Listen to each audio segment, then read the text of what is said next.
Hi, my name is Caleb and I want to show you how to fit a hot water system to a boat, or an RV or a motorhome. In fact, anywhere that you need hot water or a shower.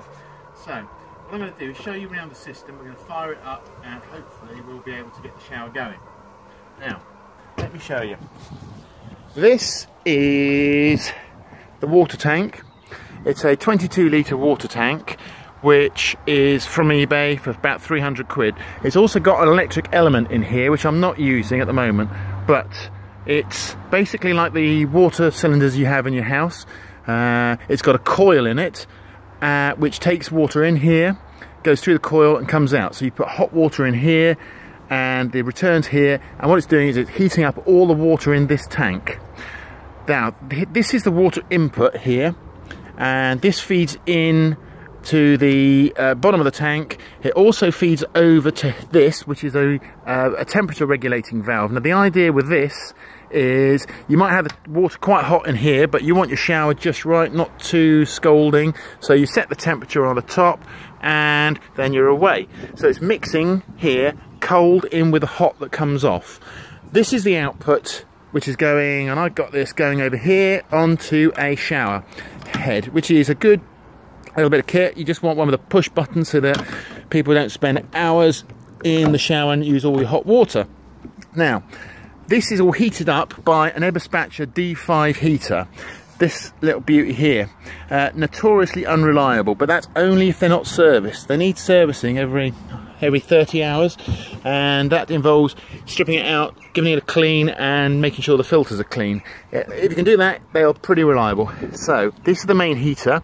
It takes in diesel here, standard diesel, out of a nice little metal 5 litre tank, which I've got on eBay, and it's this is the pickup here. It's going into the pump, and the pump's pushing it into the heating unit here. On the other side, it's got a standard circulating pump here, which is pushing water, well, sucking water in here and pushing it into here. And then it's getting heated up in this unit, and it's coming out here. This is the exhaust for the unit, and this is the air intake. Then you can have a silencer on the end, and that's pretty straightforward. And I've just got it connected onto a 12-volt battery here. It's got a small bit of electrics here, which fuses, and a solenoid. So what I'm going to do is I'm going to turn it on, and whilst it's turning on, I'm going to run you through the system a little bit more. But first of all, what you can hear this pump pushing the water around. Now this is good. What we got here is the pipe which is feeding this, which is on a whale pressure regulated pump. So once the pressure is up to pressure, it turns off. So this goes onto here, pressure's up, and it stops. And this is just getting fed from any old water supply. I've just got a sort of thing here. So this is all separate, pushing the water through the pipe. And what you can see now, or hear hopefully, is any second now we'll hear some clicks from the diesel pump, and that will start pumping in the diesel. Oh, here we go. Don't know why I'm showing you that. You won't see the clicks. But anyway, and once that fires, you'll see some steam coming out of the exhaust, hopefully. Now these things have a lockout. If it overheats internally 3 times in a row, that's it. And here we go, it's starting to smoke, and any second now it'll fire up. If it goes over 3 times, you need to reset it, and that's quite difficult unless you've got the reset little timer unit, which you have to buy separately. A real pain. So try not to overheat these more than 3 times. Starting to fire up. All sounding good. We're going to get a little bit of steam or heat coming out of here. Ow, yep, I can confirm that is hot. So that's firing up nicely.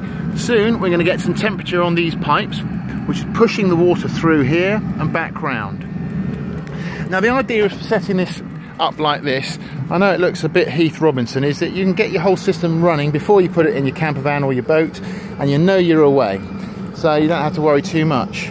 Once it's all done, then you can take it apart and put it into your boat. And this is one interesting thing here, which is a standard car expansion tank, and this helps stopping airlocks in this system here.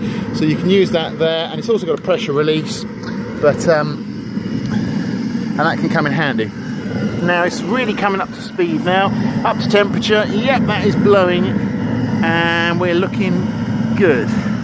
So if we feel some of this, yep, the pipework's getting nice and hot and it looks like it's going to be working any minute.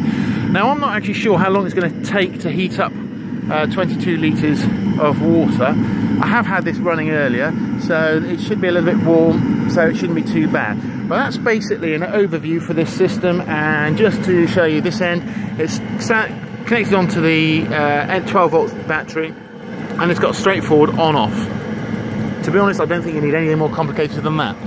So this heater came from eBay. It's about £300, but you can get them off of any diesel LT van, and there's a few other vans that have them, and you can probably pick them up from a scrapyard pretty cheap. Well, that was 300 quid. That was 300 quid. The mix is about 20 and a few odds and ends. So all in all, after you've messed around buying a decent pump, which is about 80 quid, I suppose you're looking at about 700 quid.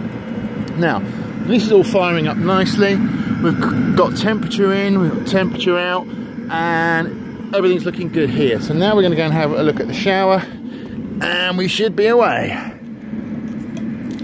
I'll just have a look at that. Right, lost a bit of pressure in there. That's because it needs turning on here. Right, that's back up. Let me have a look at this. And again, losing pressure because I haven't connected this up permanently, which is something I need to do. But I can't do that and hold the camera. So basically, you're going to have to take my word for it that this is all now fully functioning. There we go. And yep, there is a nice bit of temperature on there, ideal for a shower. So I hope this helps anybody else who's trying to put one of these things together. Good luck.